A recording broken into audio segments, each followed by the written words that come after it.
Shalom untuk saudara pendengar yang dikasihi Tuhan Yesus Kristus. Selamat siang dan salam sejahtera untuk kita semuanya. Selamat datang kembali di renungan siang dan doa siang pada hari ini. Semoga saudara yang terkasih dalam keadaan sehat selalu. Kiranya damai dan sukacita Roh Kudus melimpah di dalam hati dan pikiran saudara saat ini. Sebelum kita mulai renungan pada siang hari ini, marilah kita bersama-sama berdoa. Bapa di kerajaan sorga, terima kasih atas penyertaan yang Engkau berikan kepada saya atas siang hari yang indah ini. Terima kasih telah memberi saya kesempatan untuk selalu dapat bersyukur atas segala pekerjaan yang aku kerjakan. Maka dari itu, saya mohon sertailah selalu diri ini sepanjang hari ini. Terima kasih atas berkat Tuhan hingga saat ini aku masih bisa merasakan kebaikan Tuhan dan buatlah agar bibirku selalu mengucap syukur kepadamu. Tuhan Yesus Kristus, terima kasih pada saat ini saya masih bisa bekerja. Tuhan, saat ini saya akan memulai pekerjaan saya. Berkatilah pekerjaan ini dan sertailah sepanjang saya selama bekerja pada hari ini, agar menjadi berkat bagiku, bagi keluargaku dan juga tempat saya bekerja. Berkati seluruhnya di siang hari ini agar berjalan dengan baik dan menjadi berkat untuk kami jalani bersama dengan anak Tuhan yang lainnya.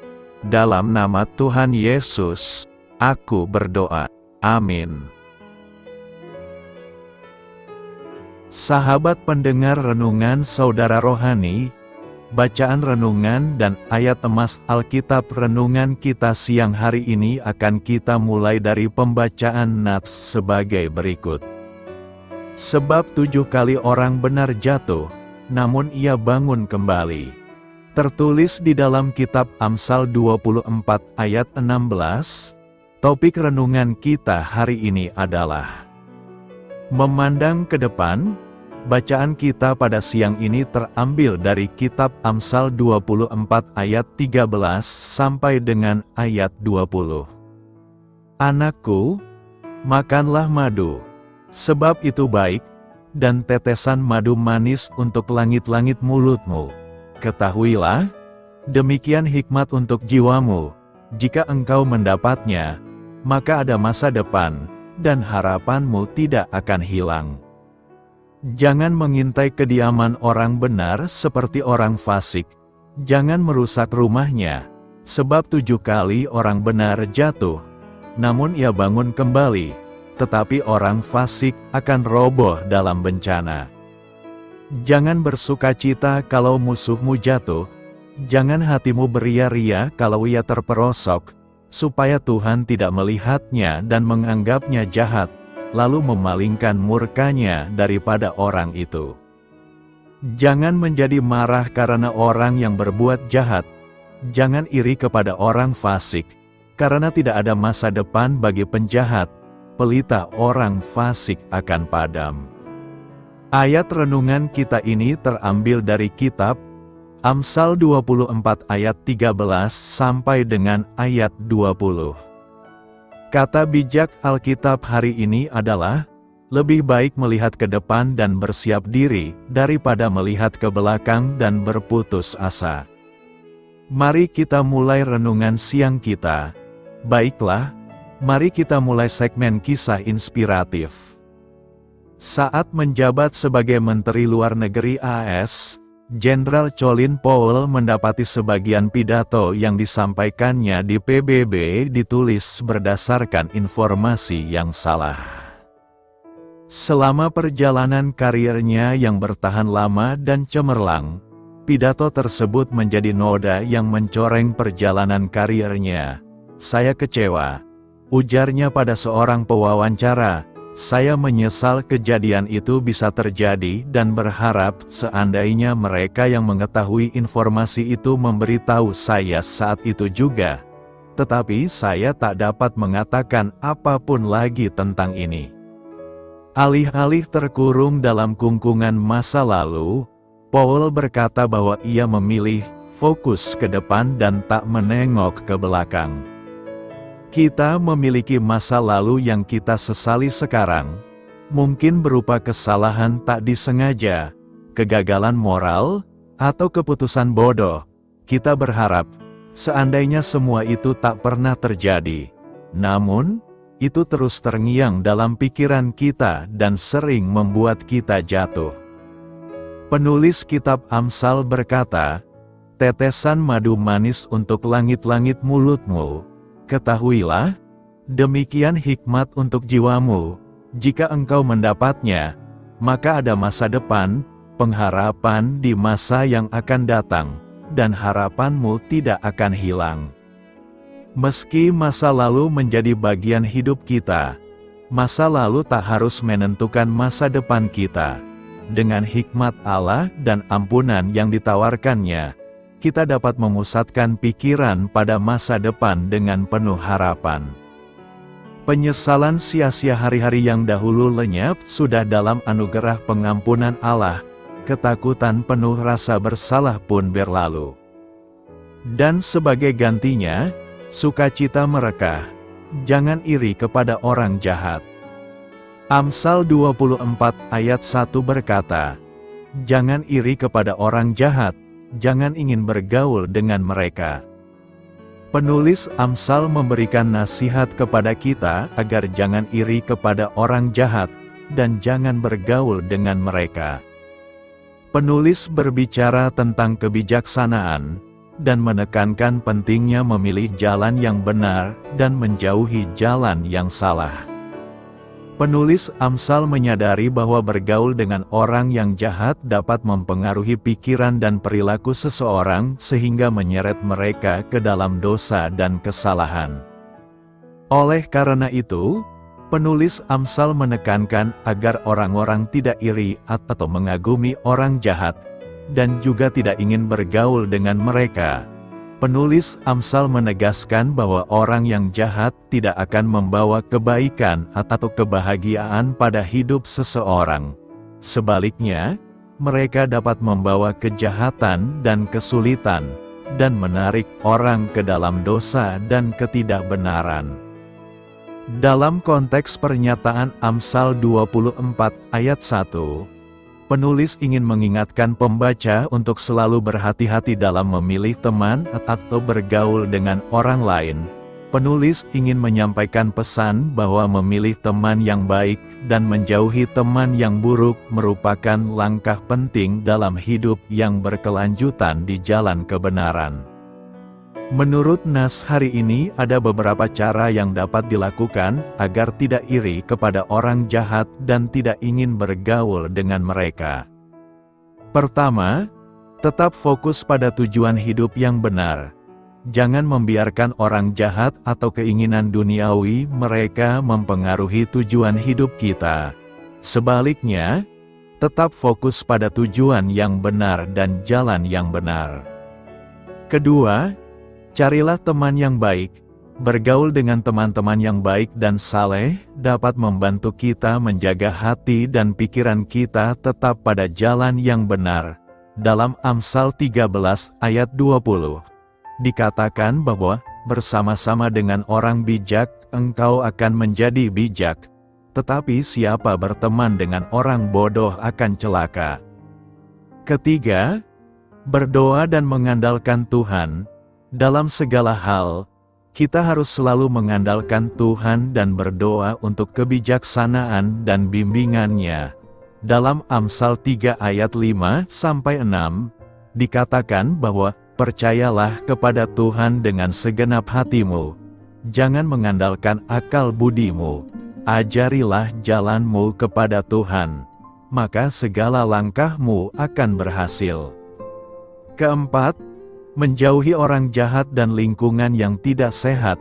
Kita harus berani menjauhi orang jahat dan lingkungan yang tidak sehat untuk keselamatan dan kesejahteraan kita sendiri.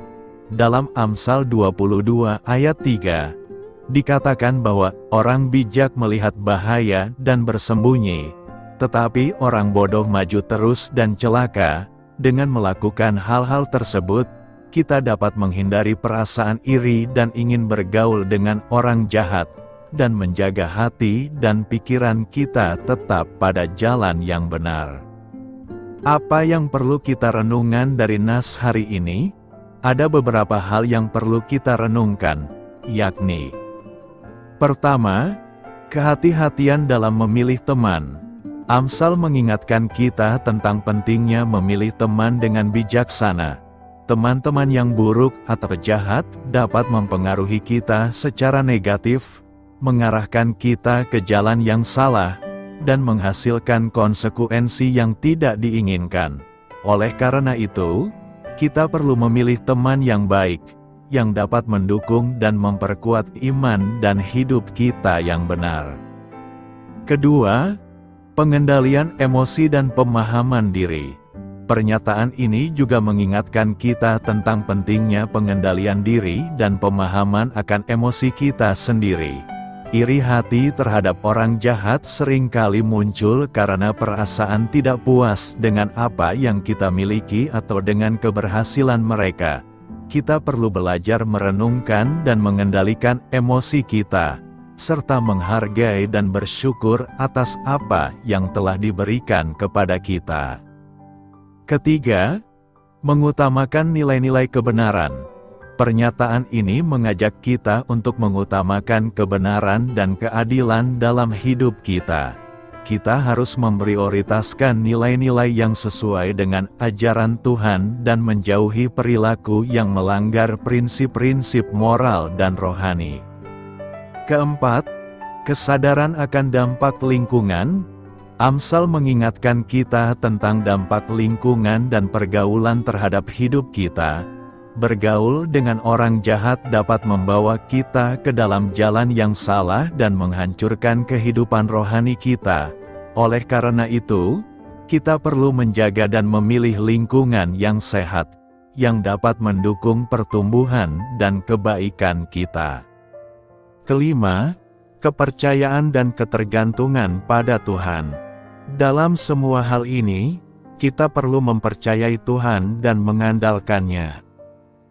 Dalam rangka menghindari iri hati dan godaan untuk bergaul dengan orang jahat, kita harus mengandalkan hikmat dan bimbingan Tuhan melalui doa, penelitian firman-Nya, dan ketaatan kepadanya. Karena itu, nas ini memanggil kita untuk hidup dengan bijaksana, memilih teman yang baik, dan menjaga integritas rohani kita. Dengan menghayati pesan ini, kita dapat membangun hidup yang kokoh dan terhindar dari bahaya yang mengancam kehidupan rohani kita. Apa maksudnya orang benar jatuh 7 kali? Pepatah lama mengatakan, Anda tidak bisa mengecewakan orang baik. Pada dasarnya, inilah arti dari Amsal 24 ayat 16 berkata, sebab 7 kali orang benar jatuh, namun ia bangkit kembali. Orang yang percaya kepada Tuhan dan bergantung pada Tuhan sepanjang hidupnya mungkin akan tersandung dan jatuh berulang kali. Namun ia tidak akan tinggal diam. Dia akan mengatasi rintangan dan tantangan dengan anugerah dan kekuatan Tuhan, membersihkan dirinya dan bangkit kembali. Sebaliknya, satu bencana saja sudah cukup untuk menumbangkan orang fasik. Orang fasik tidak mempunyai kekuatan untuk mengatasi kesulitan. Sekali mereka terjatuh, mereka tidak dapat bangkit kembali. Dalam Amsal, sang guru seringkali membandingkan 2 jalan hidup yang berbeda. Yang satu di jalan yang benar, dan yang lainnya di jalan yang jahat. Kedua jalur ini menuju ke tujuan yang sangat berbeda. Jalan kebenaran selalu membawa kepada kebaikan. Sedangkan jalan kejahatan berakhir dengan kehancuran dan kehancuran. Firman Tuhan menjanjikan berkat dan pahala yang berlimpah bagi mereka yang berkomitmen melakukan apa yang benar, namun memperingatkan terhadap konsekuensi buruk dari kejahatan. Dalam Amsal, orang benar biasanya mengacu pada orang yang memiliki karakter moral yang kuat, menekankan bahwa dia terhormat, jujur, berprinsip, dan terhormat. Dalam bahasa Ibrani, kata yang diterjemahkan sebagai jatuh dapat berarti jatuh, seperti tidak lagi tegak, atau mengalami bencana, tragedi, atau kehancuran. Bangkit kembali mempunyai arti literal, bangkit kembali setelah terjatuh, dan juga arti kiasan, mengatasi kesulitan, atau menjadi sejahtera kembali. Makna dari jatuh 7 kali bisa merujuk pada terjatuh berkali-kali atau sering. Namun angka 7 seringkali menjadi simbol kelengkapan atau kesempurnaan dalam kitab suci. Dapat diilustrasikan di sini bahwa tidak peduli berapa kali orang benar jatuh dan tidak peduli apakah kejatuhannya tampaknya tidak dapat diubah sepenuhnya. Kemunduran tersebut hanya bersifat sementara. Dia ditakdirkan untuk bangkit kembali. Ketahanan adalah salah satu berkah bagi mereka yang memilih hidup benar karena Tuhan ada di pihak mereka. Tuhan mengarahkan langkah orang saleh. Dia senang dengan setiap detail kehidupan mereka. Sekalipun mereka tersandung, mereka tidak akan pernah jatuh, karena Tuhan memegang tangan mereka. Bahkan ketika musuh mengamuk terhadap mereka, orang benar dapat berkata, "Jangan bermegah atas aku, hai musuh-musuhku, karena meskipun aku jatuh, aku akan bangkit kembali. Sekalipun aku duduk dalam kegelapan, Tuhan akan menjadi terangku." Wahyu lain yang perlu dipahami dalam orang benar jatuh 7 kali adalah bahwa orang saleh akan menghadapi masalah dan kesukaran dalam hidup. Umat Allah tidak dijanjikan kebebasan dari kekhawatiran, kehilangan, pencobaan, atau serangan musuh duniawi. Meski begitu, Tuhan menjaga anak-anak-Nya. Dia berjanji untuk menyertai kita dalam kesulitan kita, untuk melepaskan kita, dan menghormati kita. Kita dapat percaya sepenuhnya kepada Tuhan karena Dia menyelamatkan kita dari segala kemalangan. Tuhan menyelamatkan mereka yang mengasihi Dia dan melindungi mereka yang mengakui nama-Nya. Orang benar berseru kepada Tuhan, dan Dia menjawabnya.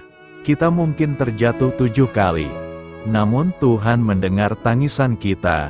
Dia menopang kita ketika kita tersandung. Dia mengangkat kita keluar dari lumpur dan menginjakkan kaki kita di tanah yang kokoh. Orang beriman tidak perlu khawatir ketika orang jahat berkomplot melawan mereka karena Allah akan membangkitkan orang benar dari kekalahan berkali-kali. Demikian pula kita tidak boleh membiarkan kekurangan dan kegagalan membuat kita putus asa dan patah semangat. Kemenangan akhir kita atas setiap musuh, termasuk dosa dan kematian, dijamin melalui Yesus Kristus, Tuhan kita. Kita akan melakukan banyak kesalahan dalam perjalanan iman ini. Namun Tuhan akan memberi kita kekuatan untuk bangkit, memulai kembali, mencoba lagi, dan berhasil. Orang yang saleh 7 kali terjatuh, namun ia bangkit kembali. Membalas kejahatan dengan kebaikan, membalas kejahatan dengan kejahatan itu hal biasa. Membalas kejahatan dengan kebaikan itu di luar kebiasaan. Kita mau pilih mana? Menjadi manusia yang biasa dalam bertindak atau di luar kebiasaan dalam bertindak. Firman Tuhan berkata agar kita tidak membalas kejahatan dengan kejahatan. Mengapa demikian? Bukankah kita juga punya hak untuk membalas kejahatan dengan kejahatan?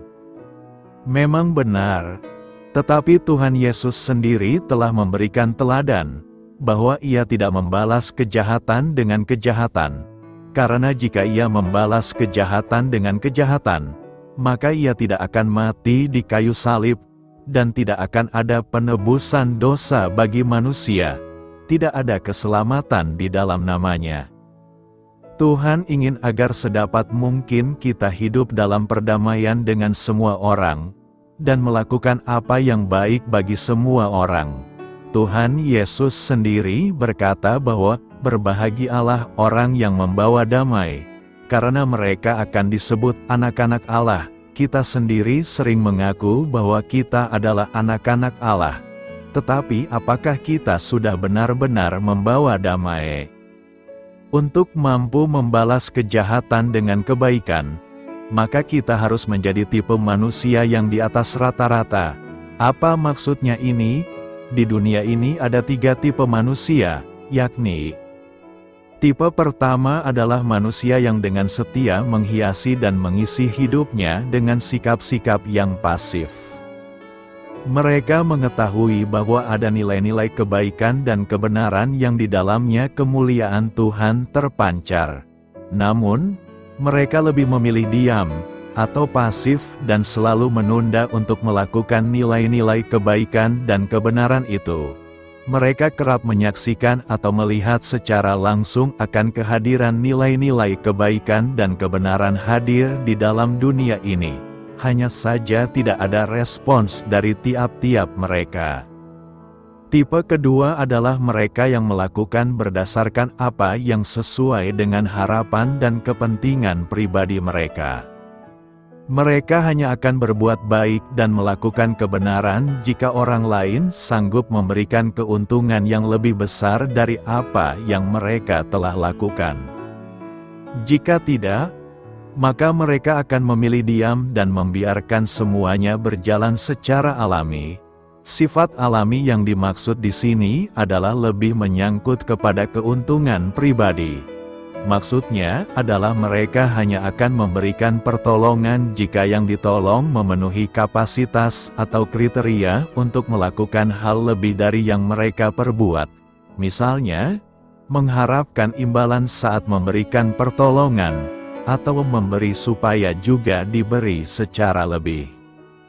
Tipe ketiga adalah mereka yang selalu setia melakukan nilai-nilai kebaikan dan kebenaran dalam sepanjang hidupnya berdasarkan kasih karunia yang telah Tuhan titipkan ke dalam hidup mereka.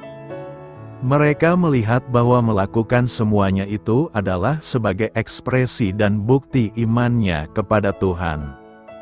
Hidup di dalam dunia ini hanya akan berlangsung sesaat, sementara dan sekali saja.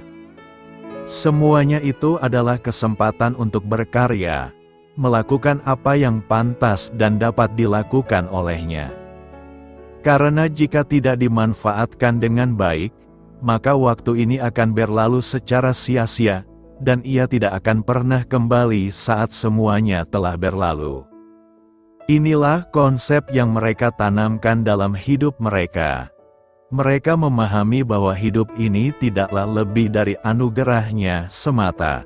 Tetapi serentak dengan itu, mereka merasakan bahwa anugerah itu bisa hilang dan pergi saat ia diabaikan atau diterlantarkan. Itulah sebabnya mereka sadar bahwa jika ada yang lebih baik, maka baik saja tidaklah cukup.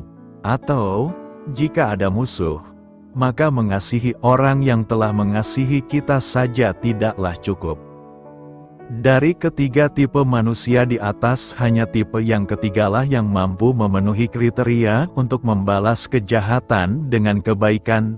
Tipe manusia seperti ini akan mampu melakukan beberapa hal, seperti: pertama, tidak berkompromi terhadap kejahatan, dan tidak boleh kalah terhadap kejahatan. Jika orang dunia berprinsip bahwa kita harus mengalahkan kejahatan dengan kejahatan juga, maka kita harus bertindak sebaliknya, yaitu mengalahkan kejahatan dengan kebaikan. Dan hanya Tuhan saja yang mampu membuat kita melakukan hal tersebut. Adakah kita saat ini sedang menerima kejahatan dari orang lain? Serahkanlah segala sesuatunya kepada Tuhan. Sementara kita tetap berbuat kebaikan, pada saatnya nanti Tuhan pasti akan membalas kepada orang itu dan kepada kita. menurut apa yang kita lakukan. Karena itu, lakukanlah terus kebaikan tatkala ada orang yang terus-menerus berbuat kejahatan kepada kita. Kedua, harus mampu mengalahkan kejahatan dengan kebaikan dengan tidak diizinkan melakukan kejahatan sama sekali. Jika kita dibenci orang lain, maka kita tetap tidak boleh membalas perbuatan mereka. Lalu tatkala kita dibenci orang lain dan melihat keberhasilan mereka, lalu bagaimana kita mengalahkan perbuatan mereka yang melakukan kejahatan itu? Kita dilarang keras untuk iri kepada orang jahat. Jika mereka yang kita sangka jahat itu menjadi kaya dan sukses, jangan iri.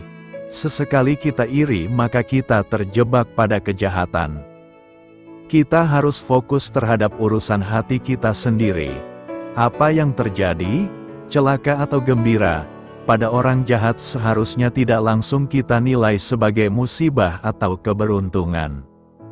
Kita telah dijaminkan bahwa masa depan orang jahat tidak pernah lebih mulia, walau mereka bergelimang harta. Prinsip hidup ini akan menuntun kita untuk fokus kepada kebaikan, bukan mengurusi orang jahat.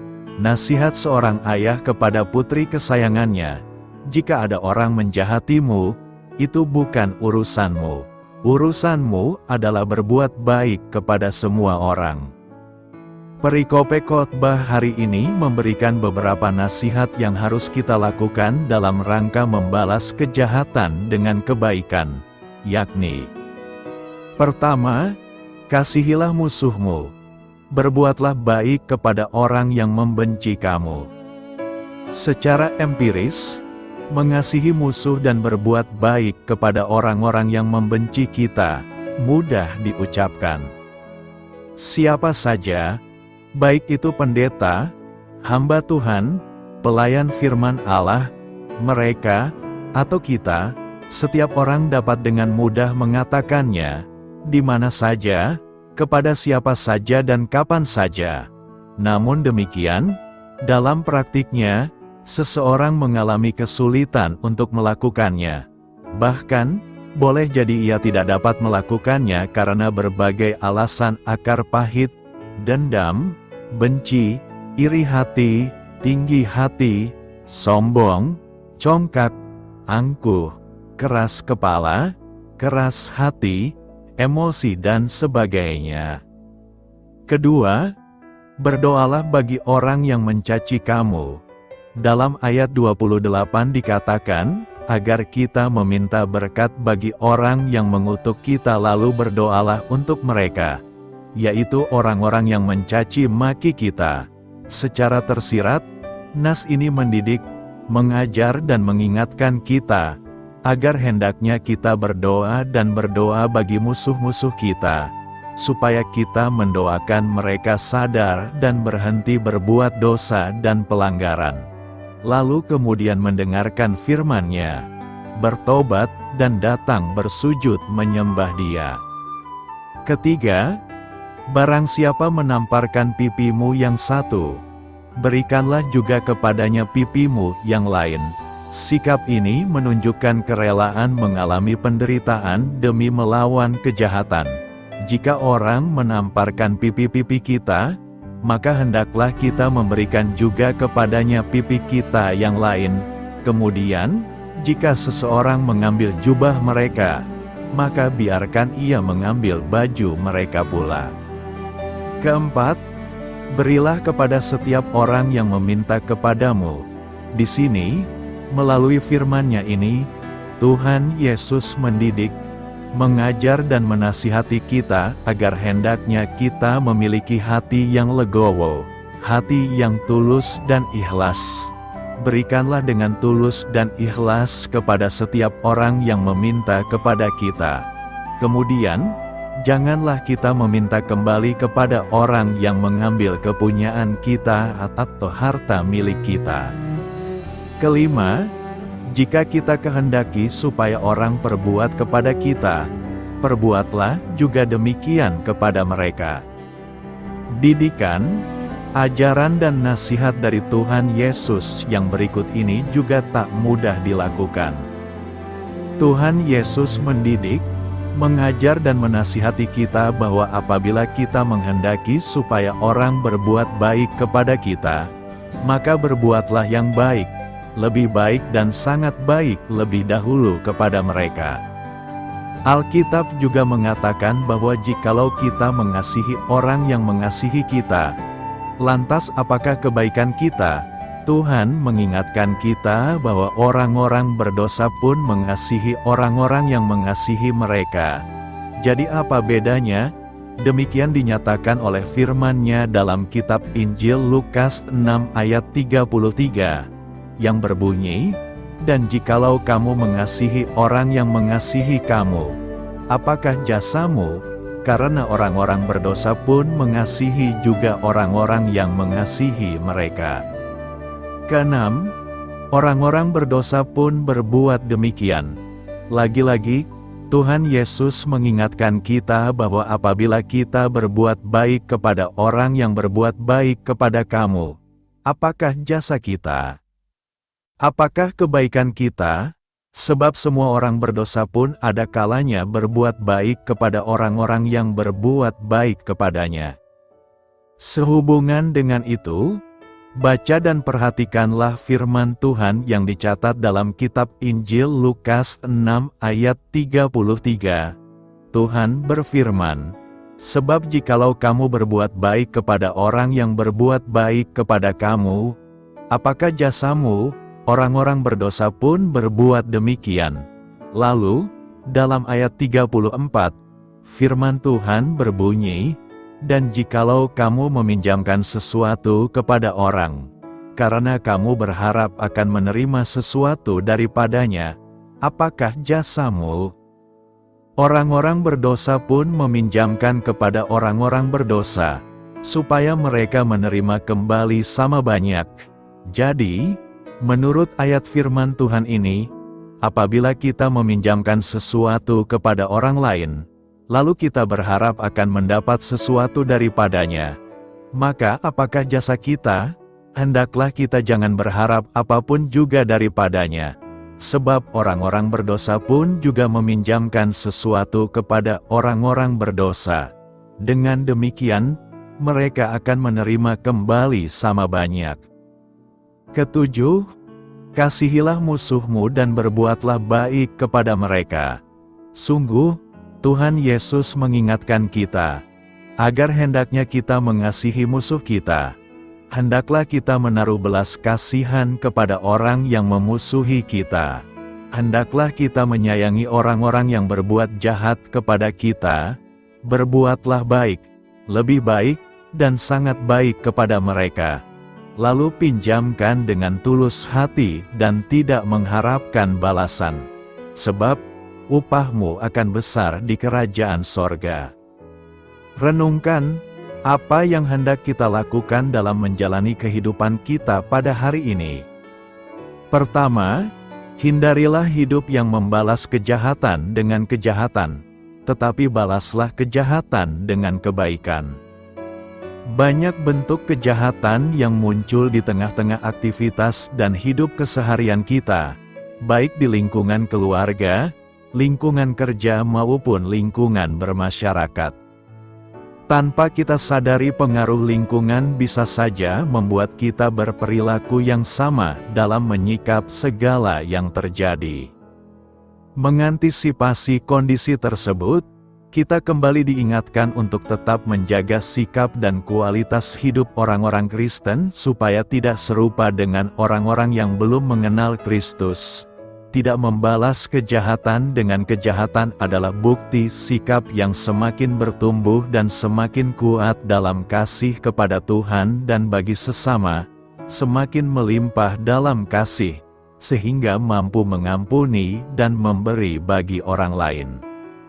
Kedua, kita harus terus-menerus melatih sikap hidup kita agar bertumbuh dan semakin dewasa dalam kerohanian menuju kepada kesempurnaan Kristus. Tanda yang tampak pada orang Kristen yang sudah bertumbuh dewasa adalah menghasilkan atau memberi buah dan buah dalam pelayanan, sehingga sikap orang Kristen dewasa akan bersedia menerima tanggung jawab dalam pelayanan untuk saling melayani, baik di dalam jemaat dan kepada semua orang. Contoh sederhana yang bisa kita rasakan dalam kehidupan sehari-hari adalah sapaan dan sentuhan yang penuh kasih dalam setiap interaksi kita di dalam keluarga, gereja, dan berjemaat. Sikap seperti itulah yang pertama kali tampak dan menjadi dasar dalam sikap yang bertumbuh di dalam kebenaran dan kasih Kristus. Sudahkah tanda itu hidup dan kita lakukan di tengah-tengah keluarga, jemaat dan lingkungan kita? Marilah kita melakukannya. Dengan demikianlah kita telah menunjukkan kebaikan dalam setiap kasih yang memotivasi kita. Dengan hikmat rumah didirikan, Amsal 24 ayat 3-4 berkata, dengan hikmat rumah didirikan, dengan kepandaian itu ditegakkan, dan dengan pengertian kamar-kamar diisi dengan bermacam-macam harta benda yang berharga dan menarik. Rumah di sini bukan berbicara hanya mengenai masalah rumah dalam bentuk harfiah, seperti rumah yang didirikan dari batu, pasir, kayu, rangka besi, dan berbagai bahan bangunan lainnya. Tapi, rumah di sini berbicara akan sesuatu yang lebih luas, yaitu sebuah kehidupan. Sebuah kehidupan yang baik, haruslah didirikan atas hikmat, ditegakkan dengan kepandaian, dan kehidupan itu selanjutnya diisi dengan berbagai hal berharga. Tidak hanya atas satu hal saja, melainkan berbagai hal berharga. Berharga buat hidup kita sendiri, berharga buat sesama, berharga buat bangsa dan negara, dan tentunya berharga di mata Tuhan. Inilah sebuah pelajaran penting dari penulis Amsal akan betapa berharganya sebuah kehidupan. Adalah penting bagi kita semua untuk memiliki hikmat agar dapat memaksimalkan segala potensi yang telah Tuhan berikan dalam hidup kita dengan bijaksana. Esensi dari kehidupan adalah bagaimana kita bisa bertumbuh dan berbuah, dan mengisinya dengan mempergunakan segala potensi yang ada bagi kita demi kebaikan diri kita, keluarga dan buat sesama, di mana Tuhan dipermuliakan di atasnya. Seperti layaknya membangun rumah, kita pun harus membangun kehidupan kita dengan pondasi yang kuat, dan mengisinya dengan berbagai hal yang berguna. Jangan hanya berhenti pada satu bentuk saja, tapi penuhilah hidup dengan banyak warna, sehingga catatan kehidupan kita akan semarak dengan penuh warna.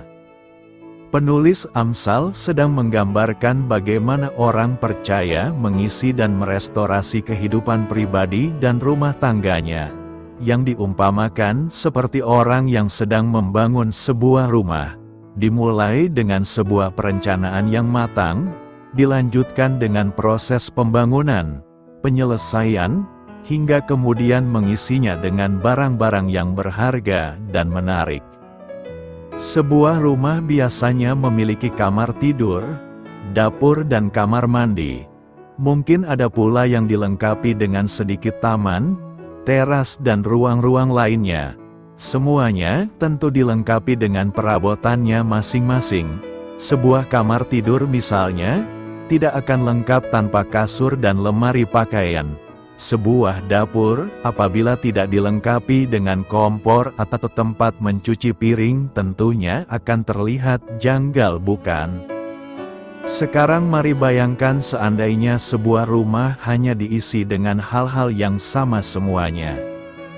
Misalnya, kamar mandi tentu penting dalam sebuah rumah. Tapi bagaimana jika sebuah rumah berisi kamar mandi semua? Tentu aneh, bukan? Atau bagaimana jika sebuah rumah hanya diisi dengan kasur semua, atau kursi semua? Tidak akan ada rumah yang demikian. Namun seringkali tanpa disadari banyak orang percaya hidupnya seringkali hanya diisi cukup dengan satu hal saja, tanpa mempertimbangkan hal-hal penting lainnya. Hidup yang demikian akan menjadi aneh. seaneh rumah yang hanya diisi dengan satu jenis barang saja. Inilah yang menjadi pesan Tuhan bagi kita hari ini. Banyak hidup orang percaya yang dirasa begitu monoton, atau datar, dan biasa-biasa saja. Jarang mengalami lonjakan-lonjakan yang penting dan berarti. Bahkan seringkali orang menganggap dirinya sebagai sesuatu yang tidak penting. Namun satu hal yang perlu diingat, bahwa Tuhan tidak merencanakan hal yang seperti itu. Tuhan mau setiap kita, orang percaya, menjadi pribadi yang indah dengan terus melengkapi dan membangun diri serta mengisinya dengan hal-hal yang sesungguhnya Tuhan telah sediakan, seperti sebuah lahan kosong sebidang tanah. Bukankah lahan tersebut akan menjadi sebuah taman yang indah dan didatangi banyak orang apabila kita mulai merancangnya dengan baik, lalu mulai menanaminya dengan pohon dan bunga-bunga yang indah? Apa yang harus kita lakukan agar rumah kehidupan kita bangun dan dirikan menjadi sesuatu yang indah dan bernilai? Pertama, kita harus bersedia untuk terus membangun dan memerlengkapi diri. Ada orang yang menuntut ilmu, namun tidak diaplikasikan sama sekali untuk memberkati sesama. Ada orang yang memiliki kesempatan dan waktu, namun tidak mau menambah-nambahkan sesuatu yang berguna untuk melengkapi kehidupannya.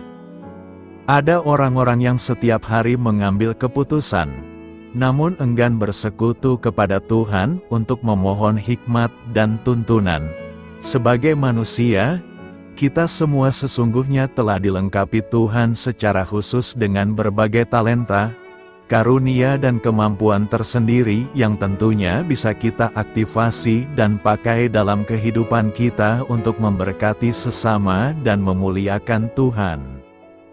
Rumah bagi kebanyakan orang sudah dianggap bukan lagi sekedar tempat untuk berteduh dari panas terik dan hujan ataupun tempat untuk tinggal semata-mata. Namun rumah sudah menjadi tempat yang ditata agar menjadi tempat yang nyaman, tenteram, damai dan menyenangkan bagi penghuninya.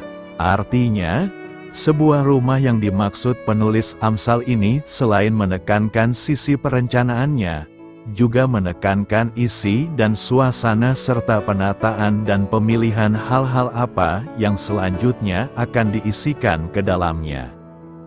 Kedua, kita harus bersedia untuk terus membangun dan memperindah rumah tangga. Jangan menyalahartikan kalimat pada nas hari ini bahwa kita harus membelikan banyak-banyak hadiah dan mengisi rumah dengan barang-barang mahal demi menyenangkan anggota keluarga. Namun yang dimaksud adalah mulai percantik keluarga Anda dengan memberikan cinta kasih sebagaimana yang Tuhan telah berikan. Cinta itu bukanlah sekedar perasaan, tetapi keputusan. Putuskan untuk mencintai pasangan kita tanpa syarat. Kasih yang sejati juga bukanlah sekedar didasarkan pada emosi. Emosi hanyalah sebuah perasaan yang timbul akibat kerja hormon dan hanya bertahan beberapa saat. Untuk itu, kita harus memutuskan dan berkomitmen untuk mengasihi pasangan kita tanpa mengharapkan balasan. Seharusnya suasana sorga itu tidak jauh dan dapat kita hadirkan dalam rumah tangga kita.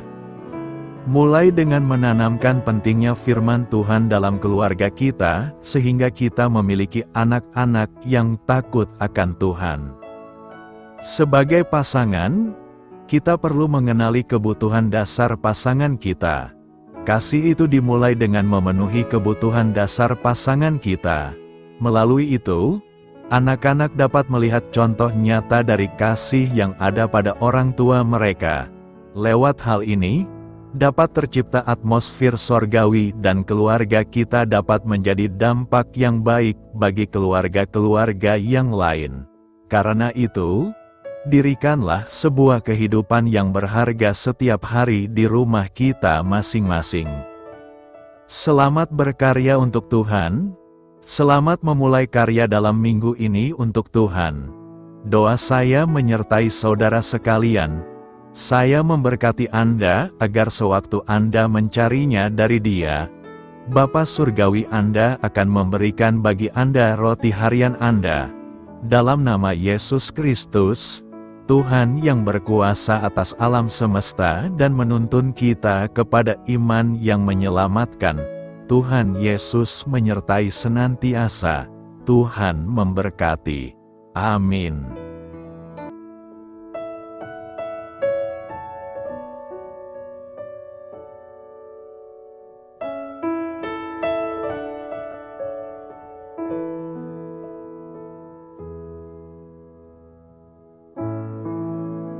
Demikianlah renungan firman Tuhan pada siang hari ini. Semoga menjadi kekuatan di dalam hidup kita dan menjadikan kita pribadi yang lebih sukses. Sebelum kita memulai aktivitas hari ini, marilah kita berdoa. Bapa kami yang ada di sorga, terima kasih atas kasih dan kebaikan Tuhan yang begitu besar buat kami.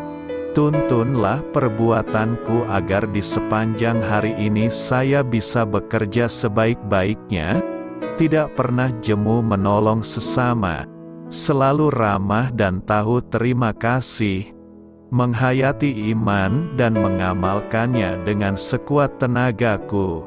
Semua ini saya sampaikan kepadamu, dengan pengantaraan Kristus, Tuhan kami. Allah, Bapa kami bersyukur kepadamu, bahwa dengan bekerja kami boleh ambil bagian di dalam karya-Mu mensejahterakan dan membahagiakan umat manusia. Kami mohon bimbingan-Mu dalam melaksanakan pekerjaan kami hari ini. Bimbinglah kami agar sanggup bekerja dengan semangat kasih, dengan riang, rajin dan jujur. Terima kasih, Tuhan. Amin. Dalam nama Tuhan Yesus Kristus Tuhan dan Juru Selamat kami, Bapa kami yang baik, kami mengucap syukur dan berdoa. Amin. Biarlah firman Tuhan menjadi pengingat untuk kita semua, bahwa tuntunan dari Roh Kudus akan selalu memberi jalan keluar bagi setiap permasalahan hidup kita, dan memberi kedamaian di hati kita. Amin. Sampai jumpa di renungan siang saudara rohani berikutnya. Shalom.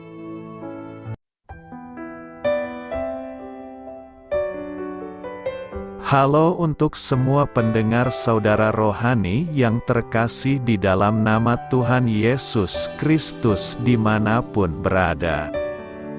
Mari dukung kami, tim redaksi renungan harian saudara rohani dengan cara memberikan bantuan, kritik dan masukan.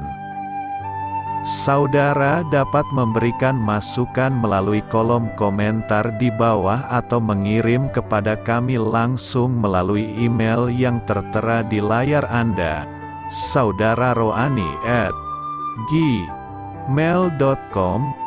Jika saudara terberkati melalui renungan ini, saudara dapat mendoakan kami dan memberikan bantuan lainnya dengan mengirim email kepada kami. Saya berdoa agar saudara sekalian bahagia dan sehat selalu. Amin.